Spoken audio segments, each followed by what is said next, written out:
Hello students. तो अभी मैं इस वीडियो में तुम्हें क्लास 10th के लिए जो केमिस्ट्री में रिएक्शंस हो रही हैं ना, उसमें कुछ कन्फ्यूज़न पे बच्चों ने कमेंट करे थे, वो उसको थोड़ा सा पे क्लियर करना हो। तो एक डाउट वीडियो जैसी है जो रिएक्शंस में आपको एक हेल्प करते कि किस तरीके से केमिस्ट्री के रिएक्शंस आपने करनी है। तो देखो, जैसे सबसे पहले हम ना यहाँ पे डीकम्पोजिशन रिएक्शन ज़्यादातर प्रॉब्लम्स दे रही हैं।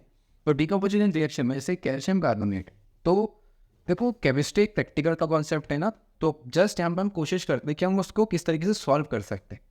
तो यहाँ पे सबसे पहले देखो, अगर कार्बोनेट है तो लॉजिक आप ये लगाना कि सबसे पहले आपको कार्बन डाइऑक्साइड रिलीज करना है। तो कार्बन डाइऑक्साइड रिलीज करने के बाद आपके पास बचा कैल्शियम, और जब भी आप इसको हीट करोगे, किसी भी मेटल को हीट करोगे, तो वो कन्वर्ट होकर अपने ऑक्साइड में जाने की कोशिश कर रहे हैं। तो यहाँ पे ऑक्साइड बनने के लिए आपके पास दूसरा ऑप्शन क्या बचेगा? ऑक्सीजन।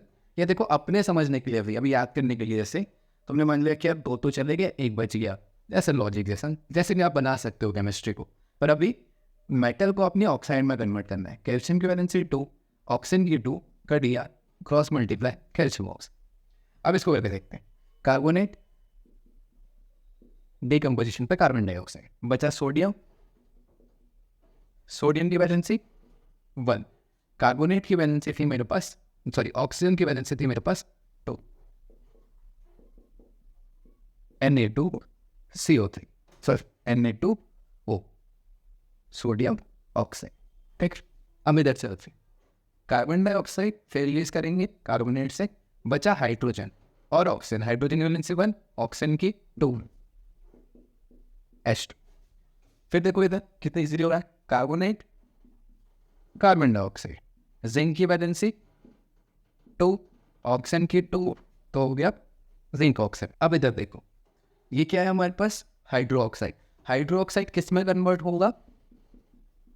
वाटर में। ठीक है, हाइड्रोक्साइड को लेके जाना वाटर में। बचा क्या? मेटल भी बता, मेटल अपनी ऑक्साइड्स में कन्वर्ट होंगे। Fe की वैलेंसी 3, ऑक्सीजन की वैलेंसी 2, तो बन गया Fe2O3। ठीक है, दे उसके बाद फिर वही देखो, अब हीट हो रहा है। ठीक है, अब ये दो किसी को ध्यान से समझना। सल्फर जो है, अगर आयरन के साथ है तो sulphur di and sulphur trioxide release करेगा, लेकिन जिंक के साथ रहेगा, बाकी मेटल्स के लिए भी याद रख लो, तो तुम्हें उसको कन्वर्ट करना है किस में? सल्फर डाइऑक्साइड में। तो यहाँ पे मेरे को क्या मिलेगा? मेटल है तो अपने ऑक्साइड में कन्वर्ट होगा, Fe2O3, सल्फर डाइऑक्साइड हीट करने पर जो गैसेज है वो रिलीज होंगी, सल्फर डाइऑक्साइड, सल्फर ट्राइऑक्साइड। अब यहाँ पे होगा तो वही लॉजिक वही लगाना, जिंक अपनी ऑक्साइड में कन्वर्ट होगा, साथ में सल्फर डाइऑक्साइड रिलीज होगी, और सल्फर ट्राई नहीं होगी, सल्फर ट्राई से नहीं पे, क्योंकि देखो हर एक केमिकल का बिहेवियर अलग अलग होता है ना, तो एक एक को तो हम ऐसे पढ़ नहीं पाते, थोड़ा सा मुश्किल होता है केमिस्ट्री में।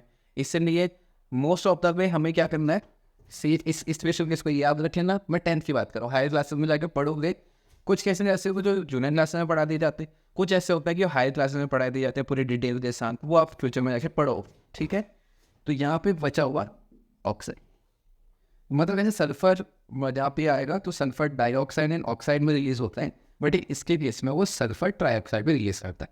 बाकी बैलेंस आप कर सकते हो उस रिएक्शन, जैसे H2+O2 gives out 2H2O, hydrogen plus oxygen combination की रिएक्शन तो वाटर बनाती है, पता है हमें। अब क्वेश्चन ये भी पूछा गया था कि तुम लोगों ने कि यार H2O2 वे H2O बना रहे हैं, तो यहाँ पे आप 2 लगा दे रहे हो, क्या रियल वर्ल्ड में भी ऐसी होता है कि यहाँ पे? हाँ देखो, ऑटोमेटिकली रियल लाइफ में, प्रैक्टिकल में भी ये दो चीज़ें मिक्स होती हैं, तो वो ऑटोमेटिकली वैसे ही मिक्स होती है। हम उनको प्रैक्टिकली में तो जब भी करेंगे खुद ही ऐसा बन के आएगा। अभी थ्योरेटी करनी है तो हम बैलेंस करना है, वैसे प्रैक्टिकली ऑटोमेटिकली ऐसा ही आएगा, वो कि 2H2O2+O2 gives out 2H2O, automatically वैसे आएगा, वहाँ पे हम ऐसा कुछ नहीं कर। अब जैसे यहाँ पे ये थोड़ी अलग रिएक्शन होगी, कॉन्सेंट्रेटेड H2SO4। अब ये जो ऑर्गेनिक केमिस्ट्री की रिएक्शन होती है, यहाँ पे इसको समझना जरूरी हो जाता है। कॉन्सेंट्रेटेड H2SO4 एक डिहाइड्रेटिंग एजेंट है, ऐसा एजेंट जो वाटर रिलीज करता है। तो मैं क्या करता हूँ, यहाँ से OH छोड़ता हूँ, ठीक इसके बदल से मुझे H छोड़ना पड़ता है, क्योंकि दोनों यहीं से छोड़ूंगा तो बैलेंस नहीं हो पाएगी रिएक्शन, क्योंकि कार्बन 4 ही बॉन्ड बनाता है। यहाँ से छोड़ दोगे तो बॉन्ड खराब हो जाएंगे, नहीं बन पाएंगे, तो बना दोगे CH2 डबल बॉन्ड CH2, क्योंकि हाइड्रोजन भी गया ये भी गया, तो बॉन्ड कम हो गया, बाई प्रोडक्ट H2। अब इससे ये था Ag+HCl, ये रिएक्शन ही नहीं हो सकती।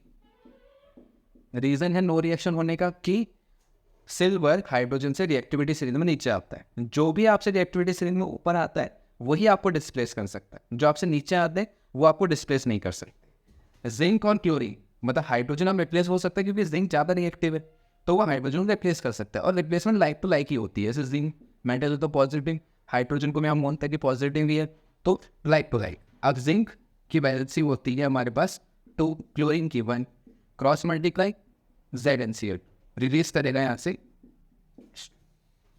ठीक है। अब hydrogen H positive ion stable नहीं हो पाएगा, खुद को स्टेबल करने के लिए हाइड्रोजन है इसकी लाइफ टाइम, इसकी जो लाइफ टाइम बहुत छोटी है, ये ऑटोमेटिकली कन्वर्ट होकर H2 में चले जाएगा। वैसे ही बात बताऊँ, जो गैसेज होती हैं वो डायटोमिक होती है, H2, O2, N2, accept noble gases वो सब मोनोएटोमिक होती हैं।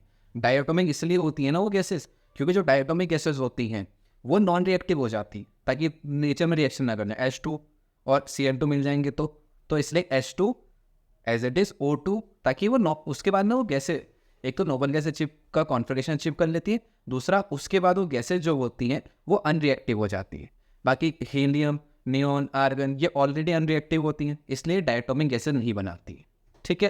तो इस वीडियो की हेल्प से तुम्हें इसी तरीके की रिएक्शन और बॉडी डायग्राम मिलने वाली, तो अपने को यही लॉजिक से क्वेश्चंस को करने हैं और 10th में इजीली हो जाएंगे। हाई क्लास में केमिस्ट्री पढ़ोगे तो डिटेल तुम्हें सारी वहाँ पे फिर मिलेंगी। अभी इस लॉजिक से हम 10th के बोर्ड में अच्छे मार्क्स स्कोर कर सकते हैं। बाकी 10th के एग्जाम के लिए सभी बच्चों को गुड लक।